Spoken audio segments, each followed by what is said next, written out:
Hey, welcome back with Field Notes with Farmer Mary. It's been long enough that I don't remember my intro anymore, but I'm really glad you're here, and I would love to tell you a story about my kids.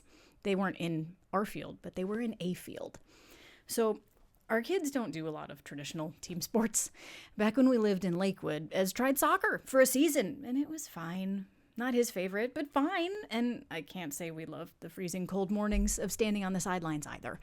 Plus, at that point, we were spending a lot of time traveling back and forth to the farm, so our weekend time was pretty booked. Once we moved to the farm, I figured we'd have more time for organized sports. And then we started building a farm from scratch, and we got livestock, and we had day jobs, and time was still crunched. I still wanted the kids to have an activity, though, that would be a physical outlet and teach them resilience and persistence and emotional regulation and all those good traits. And so we introduced horses into the mix. That was back in 2021, and we haven't looked back since. The kids take a weekly lesson with a fantastic trainer. She has amazing horses and all those traits I wanted them to develop. Oh boy, are they ever. There's nothing quite like perching on top of a 1,000-pound prey animal with its own opinions to teach you how to manage your emotions and control your own body so that you can help that animal manage its emotions and control its own body. Then, as that partnership develops over time, it can be so rewarding. The kids also have to pitch in to care for the horses as part of the lesson program. They fill hay nets, muck stalls, scrub and fill water buckets, give baths, they groom their horses, clean their tack, and the list goes on. It's never just hop on and ride and then leave. They also get the chance to interact with the professionals that care for the horses at the farm. They've observed vet visits, dental appointments, hoof trims and shoeing with the farrier, and bodywork and chiro appointments that keep the horses feeling their best. There's an entire world that supports this sport. And it is a sport, make no mistake. As the kids have gotten older, they've had the chance to try their skills in several horse shows of various types, and it has all the excitement and preparation you'd find for a football team practicing their plays before a big game, or a dancer preparing for a recital. The kids learn routines that they perform with their horses, they travel to show locations to practice on site, they groom and prep their horses in gear so they look stunning, and they battle the same nerves and anticipation that creep up on any athlete or performer. So a couple of weeks ago now was a whirlwind of all of those things.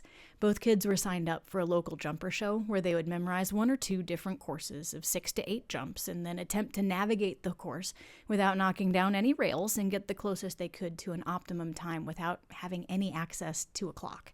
It requires precision, timing, communication with their horse, and a heck of a lot of bravery to go into that ring by themselves with mostly adults as the other competitors, and they have to rely on their memory and their trust in their mount.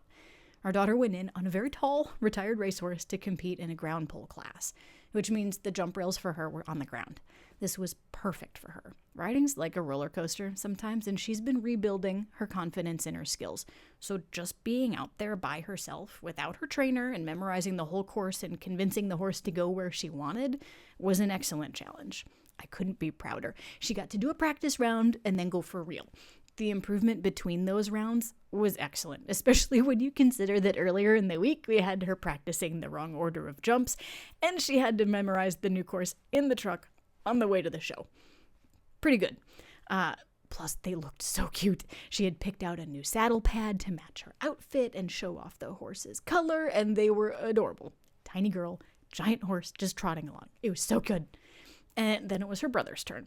He's been working with this sweet and spicy pony on and off for years now. One of the perks of the lesson program that they're in is that the trainer will move them between horses depending on which skills they need to develop.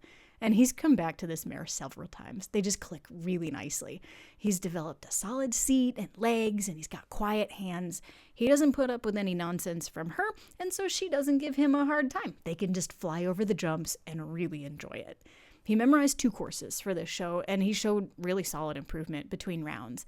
This was the first show where he really pretty much cantered all the way through, and that extra speed meant he and the pony had to pay close attention to their timing and their angles of approach to the jumps. He had 2 refusals, but he brought her right around and got him the second time. And even with those penalties, he was pretty close to the optimum time. I was just proud that he didn't get flustered by the refusals, and he kept right on going. So they both ended up with ribbons at the end of the day, but honestly, it's just a bonus as far as I'm concerned. I was just proud of them for being relaxed under pressure and really stepping up their game beyond where they were in practice and in their lessons. Competitions and shows like this often feel like a lot. The kids have been doing double lessons for weeks to get ready, plus the extra expenses of hauling the horses and coaching and entry fees and extra outfits and all the odds and ends that go with it. But ultimately, I'm glad they went. Sometimes we just need that extra push to really see what we're capable of, and I can't wait to see how they continue to grow and learn in this sport. So this post, video, whatever it is really all about the kids, and I don't particularly want to make it about me, but I can't help but reflect a little bit. I had the opportunity to be in the same show with my own horse, and I opted out. I would have been in the same class as my son. But after a fall back in July, I'm still rebuilding my own confidence. And my sweet quarter horse loves trails, but he's just learning what jumps are. We could have pushed ourselves and done the competition. And I kind of can't decide still if I skipped it because I just didn't want to complicate things further and be too distracted by my own prep and rides to really focus on the kids, or if I just chickened out. We did go for an excellent ride at 100 pace the next day, and Banjo would probably have been blown up by doing both. So I think I made the right choice, but sometimes just question, you know? Have you ever found yourself in that kind of situation where you have to choose to go for the stretch goal or skip it? How do you decide when it's worth it and when to say no? Tell me your stories in the comments or reach out. I'd love to hear about it. Also, if you get the chance, always say yes to riding the horse. It might just change your life in ways you never expected. Ooh, no recipe this week, but I did include some pictures of the cute kids from their excellent weekend. Thanks for sticking with me. I'll see you next time.